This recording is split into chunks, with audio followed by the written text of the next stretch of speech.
Hej, det er Ulla. Jeg vil fortælle dig lidt mere om mit nye online-kursus, som kommer til at hedde 50 Shades of Green. Det handler om farven grøn, og hvordan du kan bruge den i din selvudvikling. Så tag dig ikke for meget af titlen. Det er kun for sjov.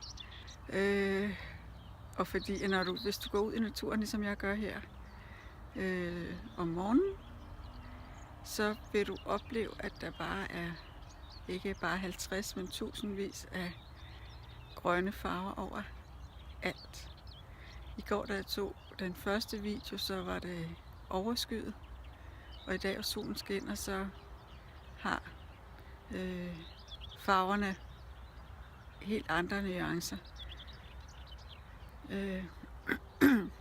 I dag er jeg også afsted cirka en halv til en hel time senere, og så ser farverne igen anderledes ud.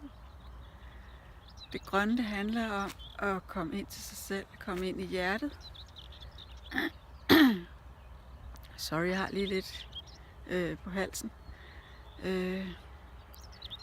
Og det grønne handler også om at skabe rum til sig selv. At skabe rum til sig selv, det er noget af det, jeg gør med min lille morgentur her, hvor jeg som regel er helt alene.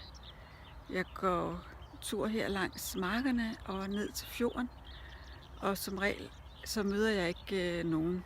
Det er ikke lige løbernes foretrukne rute, som jeg tager. Så på det her kursus, der vil jeg udover at fortælle dig om alle de grønne flasker i Aura-Soma, hvad de står for, give dig en affirmation til den, så vil jeg også give dig nogle øvelser eller nogle refleksionsøvelser. Du kan tænke lidt over om, hvordan kommer du tættere ind til dig selv, og hvordan gør du det muligt for dig selv at skabe det her lille åndehul eller pusterum i hverdagen. Så jeg håber, du har lyst til at være med til det. Jeg starter lige så snart jeg er færdig med at planlægge det. Så der kommer snart en side op forhåbentlig, hvor du kan tilmelde dig. Så håber jeg bare, at vi ses. Hej hej.